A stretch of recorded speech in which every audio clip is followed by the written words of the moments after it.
तो भाई गाइस, मेरा नाम है सक्षम मल्होत्रा एंड आज की इस वीडियो में हम लोग करने वाले हैं एनालिसिस लाइव, जिसके अंदर मैं आपको सिर्फ एनालिसिस नहीं बताऊंगा कि एनालिसिस क्या है मेरी या क्या है। मैं आपको ये सिखाऊंगा कि आप कैसे चार्ट को रीड कर सकते हो, कैसे आप चार्ट के अंदर मतलब जो भी आपने सपोर्ट रेजिस्टेंस मार्क करना है वो कर सकते हो। अच्छा देखो, मैं आपको टेक्निकल एनालिसिस नहीं सिखाऊंगा यहाँ पे। मैं जस्ट आपको basic price action, support resistance कैसे मार्क करना है, कैसे चार्ट को एक्चुअल में पढ़ना है, वो सिखाऊंगा आज। ठीक है, तो इसलिए मैं आपको ये नहीं बताऊंगा कौन सी कैंडल स्टिक है या क्या है, वो कुछ नहीं बताने वाला मैं आज। मैं जस्ट आपको चार्ट को रीड कैसे करना है ये समझाऊंगा। तो अभी स्टार्ट करते हैं हम लोग। हो सकता है मेरी वीडियो दो बार दिखी है, एक बार इधर एक बार इधर। मेरे को ये समझ नहीं आ रहा है ऐसा क्यों हो रहा है। अगर आपको पता है तो मेरे को बता देना। मुझे कोई अगर सेटिंग वगैरह चेंज करनी है तो मेरे को बता देना। तो मैं अभी सबसे पहले आपको बताऊंगा कि आपको सबसे पहले मतलब ये तो मैंने अभी बिटकॉइन को खोल रखा है, आप कोई भी किसी का भी चार्ट एनालाइज कर सकते हो। तो यहाँ पे आने के बाद आपको सबसे पहले ट्रेडिंग व्यू का गूगल खोलते हैं, आपको सबसे पहले ट्रेडिंग व्यू का प्लेटफॉर्म खोल लेना है, फिर जो भी आप ब्रोकर वगैरह जिस पे भी कर रहे हो उसके अंदर कोई भी जिस भी एसेट का आपने ट्रेड करना है, जो भी कर रहे हो प्लान, उसका चार्ट खोल लेना है जिसको एनालाइज करना है। अभी उसके बाद क्या करना है आपने, बड़े टाइम फ्रेम पे जाना है थोड़ा, ताकि आपको पिक्चर क्लियर हो। अच्छा अभी देखो बड़े टाइम फ्रेम पे, अभी जो मेरे हिसाब से यहाँ पे पिक्चर चल रही है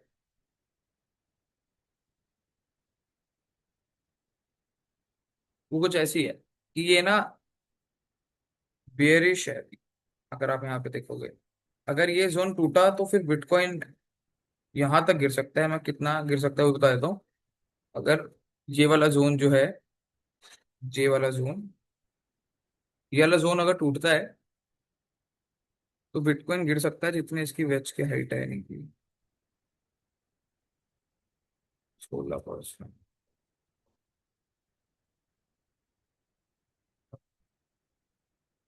तो बिटकॉइन एक बार को 50,000 का लेवल टच कर सकता है।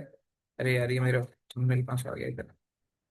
ठीक है, तो अगर यहाँ से क्रैश हुआ तो एक मेजर क्रैश ट्रिगर हो सकता है, क्योंकि फिर इसके लिए नेक्स्ट सपोर्ट एक्शन वैसे 50,000 के करीब का ही है इधर का। अरे यार। हम्म, यहाँ के करीब का इसका सपोर्ट है फिर। अच्छा अब ये कैसे पता लगा मुझे, ये मैंने मेजर टाइम फ्रेम पे, बड़े टाइम फ्रेम पे जाके ट्रेंड एनालाइज किया कि अब इस समय ट्रेंड अभी तो खैर साइडवेज में बहुत दिनों से, बहुत महीनों से, बट अगर ये कुछ ऐसे बढ़ा देता है ब्रेकआउट या ब्रेकडाउन तो फिर बड़ा आएगा वो। अभी अगर इसको बढ़ना है तो यहाँ से पूरा इसको ये वाले जोन को टैच एक बार टैप करके फिर बढ़ना पड़ेगा, जो कि बहुत ऊपर है अभी। ठीक है। अच्छा अब मैंने एक बार बड़े टाइम फ्रेम पे मेरे को पिक्चर समझ आ गई कि हाँ। अच्छा एक और चीज, ये अभी एक पुल बैक जोन पे है, तो हो सकता है यहाँ से एक बहुत डीप रेड कैंडल भी बना दे, जो कि इस वाले लेवल तक रह सकती है। हो सकता है ग्रीन भी बना दे, है ना। अभी ये करने के बाद मैं थोड़ा टाइम फ्रेम छोटा करूंगा, 4 आवर। अगर आप ब्रोकर वगैरह पे काम कर रहे हो तो उसके अंदर आपको इंटरवल आप ऐड कर सकते हो खुद के, 6 आवर भी कर सकते हो, 4 आवर भी, 12 आवर भी, तो वो उसके हिसाब से करते रहना। अभी मैंने 4 आवर टाइम फ्रेम खोला तो इसके अंदर भी मेरे को जो कैंडल दिख रही है वो ऐसी है कि मतलब बेयरिश साइड की ही कैंडल है। तो लॉन्ग करने के लिए अभी मेरे पे उतनी ज्यादा वजह नहीं है। दो मैंने देखो, टोटल आपको 4 टाइम फ्रेम देखने हैं, उस 4 टाइम फ्रेम के बाद आपको ये समझ आ जाएगा कि आपने किस साइड पे ट्रेड लेना है। अभी मैंने टोटल चार में से दो देख लिए हैं, एक 1 डे एक 4 आवर। मेरे को पता लग गया कि मेरे को बेयरिश साइड काम करना है। अब मैं और देखूंगा, जितने टाइम फ्रेम पे मेरे को कंफर्मेशन मिलती रहेगी उसके हिसाब से मेरा जो कॉन्फिडेंस है उस ट्रेड के ऊपर अच्छा हो जाएगा। अभी मेरा ट्रेड सेल साइड का है अभी मेरे हिसाब से। ठीक है, अब मैं टाइम फ्रेम कौन सा देख रहा हूँ, 1 day, 4 hour, 1 hour and 15 minute, ये चार मैं टाइम फ्रेम देख रहा हूँ। मैं उसके बाद 1 आवर पे जाऊंगा। अच्छा ठीक है, 1 आवर पे भी मेरे को मतलब मेरा जो सोच रहा हूँ सेल साइड का उसी का दिख रहा है। अब मैं जाऊंगा एक बार 15 मिनट पे, एंड ठीक है 15 मिनट पे भी ऑब्वियसली ऐसा ही दिख रहा है। अब यहाँ पे एक हम लोग ट्रेड ले सकते हैं। ट्रेड लेने के लिए हमें क्या है यहाँ पे, मैं थोड़ा बहुत और मार्क भी कर लेता हूँ।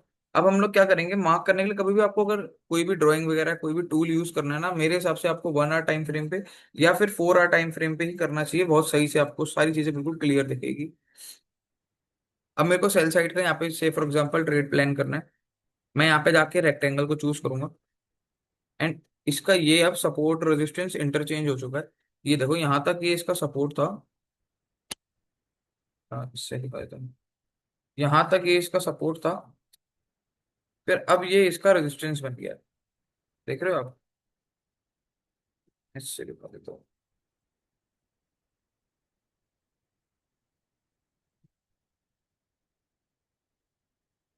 इतने ऐसे के लिए ये सपोर्ट की तरह एक्ट कर रहा था 3 बार।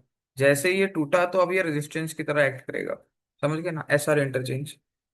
अभी ये तो मैंने आपको बता दिया। अब ये मैंने एक जोन मार्क करा, अब मैं एक बार सपोर्ट जो जोन है वो मार्क कर लेता हूँ। नियर बाय सपोर्ट जोन यही है। ठीक है गाइस। अच्छा अब देखो, मैं यहाँ पे से फॉर एग्जांपल सेलिंग साइड का ट्रेड लेने की सोच रहा हूँ, मेरे को जोन मिल गए।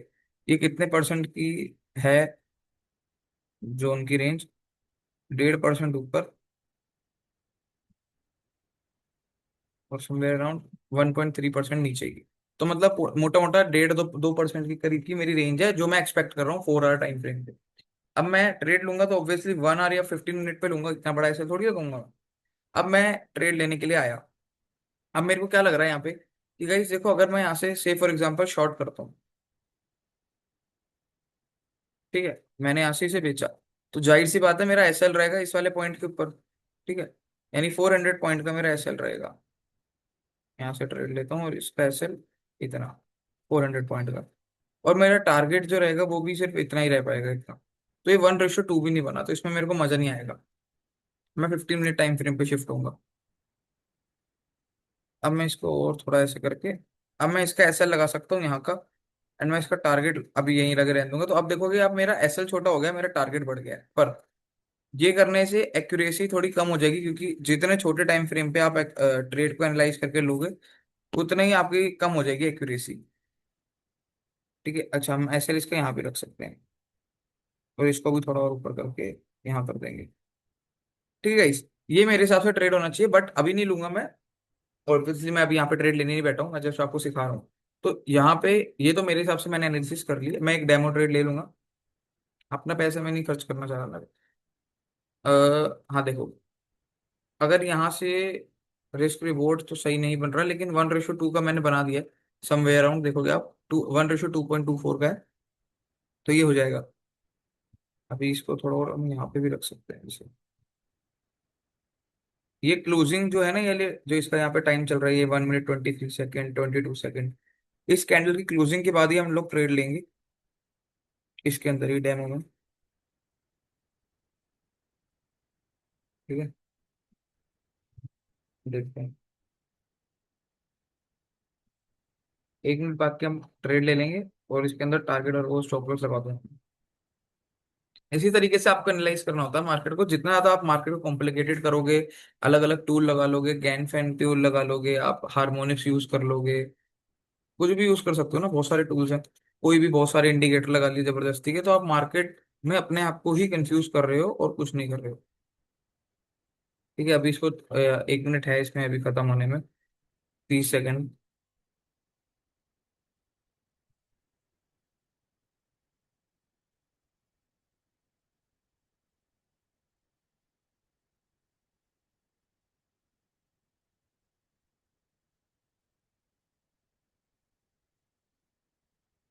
19 सेकेंड है अभी।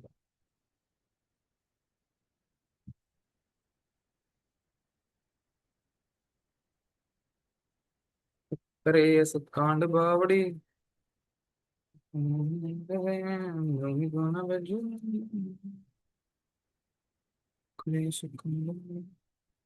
चलो ठीक है गाइस, कैंडल क्लोज हो गई।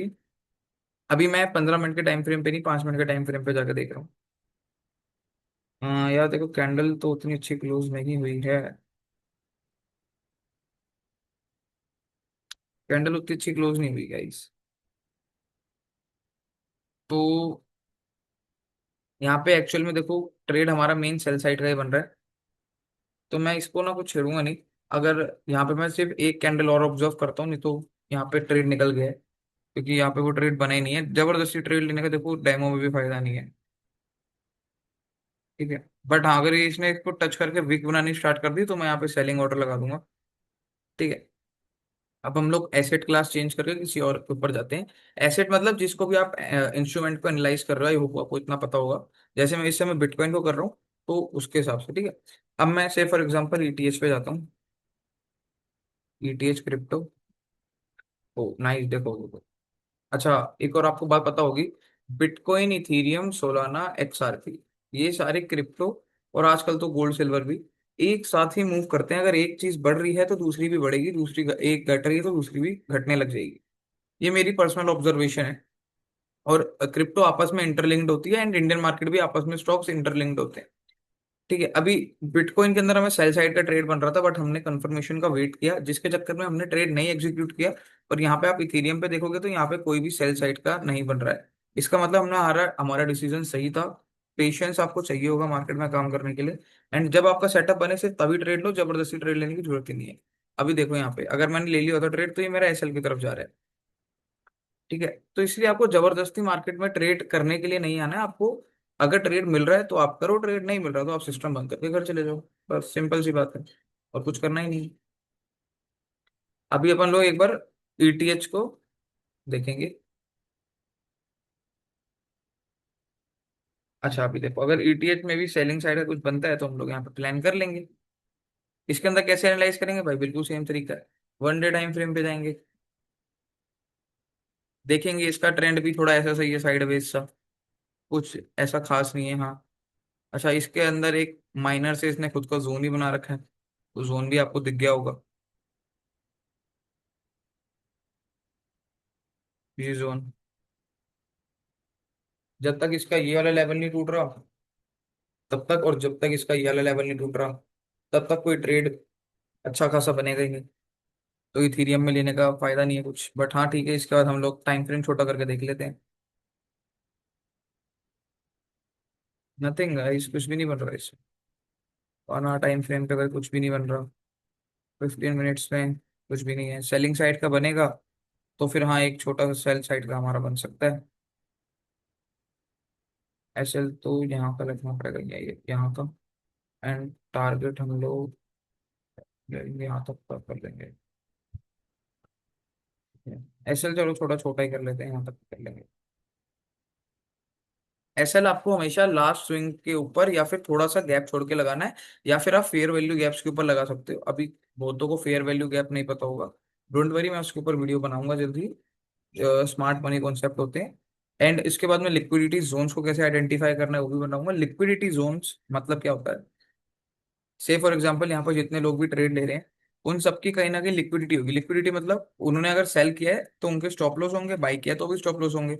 अगर कोई सेल कर रहा है तो उसका ऑब्वियसली स्टॉप लॉस उसकी सेलिंग प्राइस के ऊपर ही कहीं होगा, यानी यहाँ की साइड। क्यों? क्योंकि यही स्विंग सबको दिख रहा है। अब जो बाय कर रहा है उसका स्टॉप लॉस कहीं यहाँ पे होगा क्योंकि ये लास्ट स्विंग है। तो ये जोन ना लिक्विडिटी वाले जोन होते हैं। इसलिए इसके ऊपर हल्का सा बफर देके यानी कि हल्का सा एक दो पॉइंट का गैप देके आप अपना एसएल प्लेस कर दो, तो आपके एसएल शायद ना भी कटे, मतलब होता है ऐसा बहुत ज्यादा जनरली। ठीक है, तो ये जोन है। अभी खैर उसकी बात नहीं कर रहा मैं, क्योंकि मैंने आपको पहले बता दिया था, मैं सिखाने नहीं आया हूँ। मैं जस्ट ये बताने आया हूँ कि आपको चार्ट रीडिंग कैसे करनी है। तो अभी मेरे को यार चार्ट यहाँ पे दिख नहीं रहा है सही से, बढ़िया सा चार्ट तो दिख रहा है। बिटकॉइन में ही चलते हैं गाइस।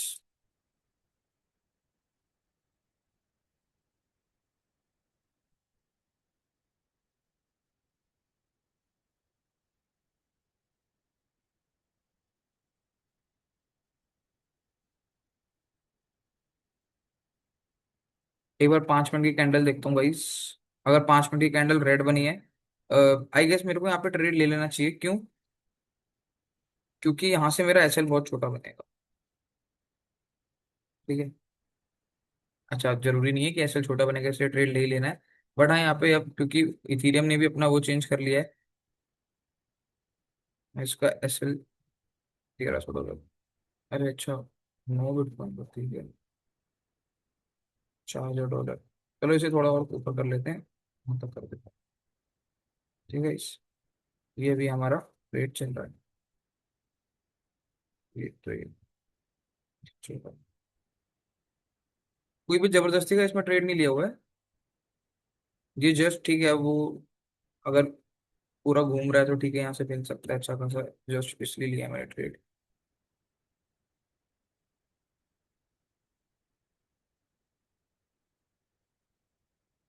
हम्म,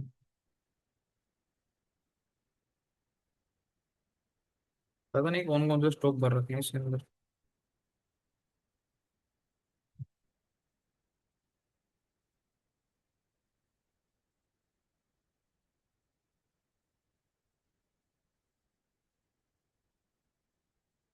वही, आई होप आपको ये शायद समझ आ गया होगा। मैं इसको वीडियो को ज्यादा लंबा नहीं बनाना चाहता हूँ, बेफालतू में कुछ होता नहीं, टाइम वेस्ट चले जाएगा आपका। मैंने जितना आपको समझाना था वो समझा दिया है। बट ठीक है, एक ये वाली जो कैंडल है 3 मिनट की, इसकी क्लोजिंग का वेट कर लेते हैं, उसके बाद मैं ये वीडियो बंद कर दूंगा। अगर आपको कोई भी और क्वेश्चन पूछना है किसी भी चीज़ के रिलेटेड, तो आप मेरे को कमेंट कर देना, उसका आंसर आपको मिल जाएगा।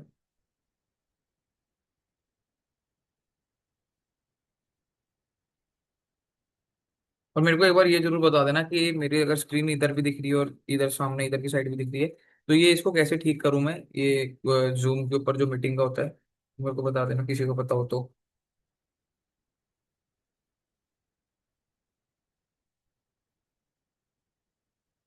अभी है 2 मिनट।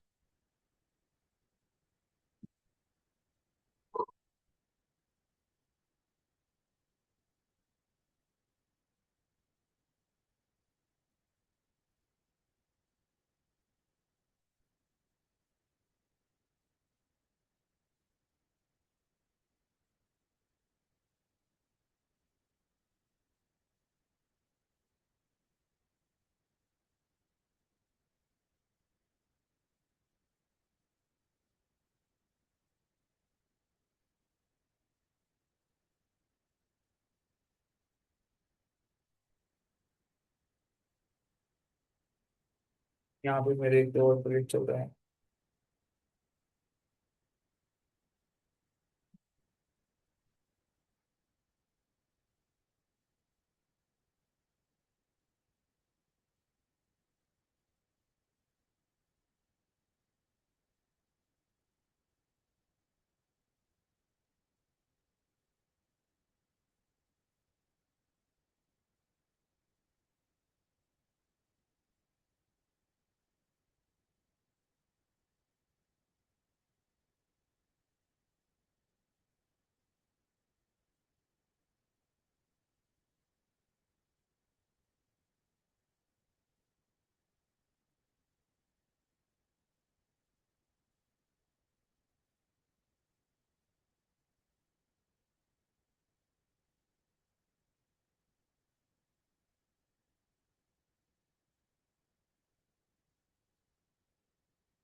चालीस सेकंड